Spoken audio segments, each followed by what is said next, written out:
So when it comes to fat loss, we tend to look for a reduction approach. That means that when it comes to fat loss, we tend to look for things that we can cut out of our diet in order to get the result that we want. Okay, so we know that we need to cut calories, but we tend to cut calories too aggressively, making the approach unsustainable. We look for what carbs we can cut out, or what fat we can cut out, or what combination of fat and carbs we can cut out in order to make that calorie deficit happen. And inevitably, that means that we have to cut out more of the foods that we enjoy. So the whole approach becomes unsustainable. Any results you get are quickly lost because you're not building good habits. You don't have a sustainable approach, and ultimately you're not going to get the result that you want.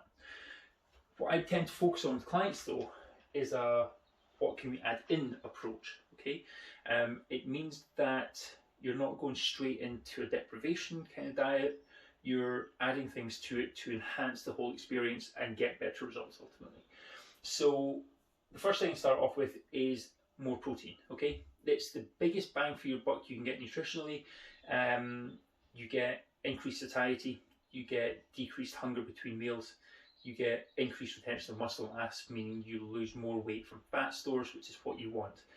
Okay, most clients, when they start increasing their protein intake, report back within about a week of doing it consistently that they're snacking less, they are less hungry between meals, they're less hungry at night after their main meal, and as a consequence they create a calorie deficit almost by default, and the results start to happen quite quickly.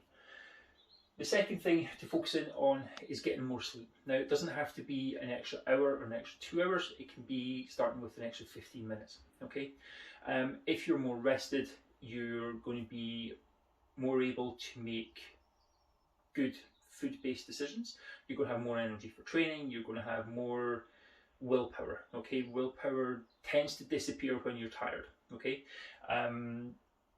Interesting as well, studies have shown that after one night of bad sleep, calorie intake goes up by about 20% the next day, and fat loss slows down as a total amount of weight lost. Okay, so start with maybe just an extra 15 minutes of sleep per night. You can get the ball rolling, and you gradually increase that until you're getting a consistent 7 to 8 hours per night. Okay. Moving on from that one, increased movement. Okay, now this can be from strength training in the gym or at home, as we're doing at the moment, or it can be getting out for a walk every day. Okay, increasing your daily step count. 10,000 is a good number to aim for, but anything more than what you're doing at the moment is going to be helpful.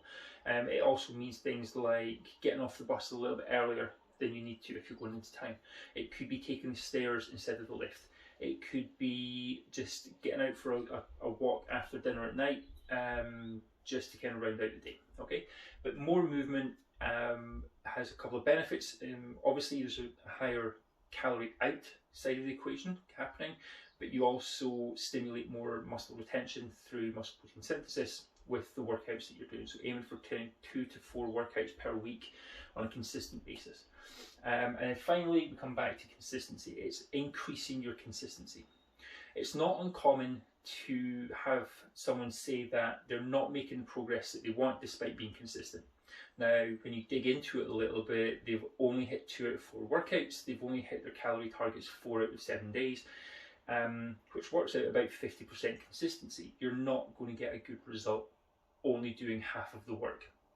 So looking for an approach that allows you to be more sustainable and allows you to be more consistent is going to get you better results. Okay, you're going to hit your calorie targets more often, you're going to hit your protein target more often, you're going to hit your workouts more consistently, you're going to hit your sleep and your movement more consistently, and you're going to get better results as a consequence of that. Okay, so instead of looking for things you can cut out of your diet and out of your lifestyle, look for what you can add into it. Okay, it's an addition approach rather than a takeaway approach. Okay, so hopefully that helps. If you've got any questions, then you know where to come.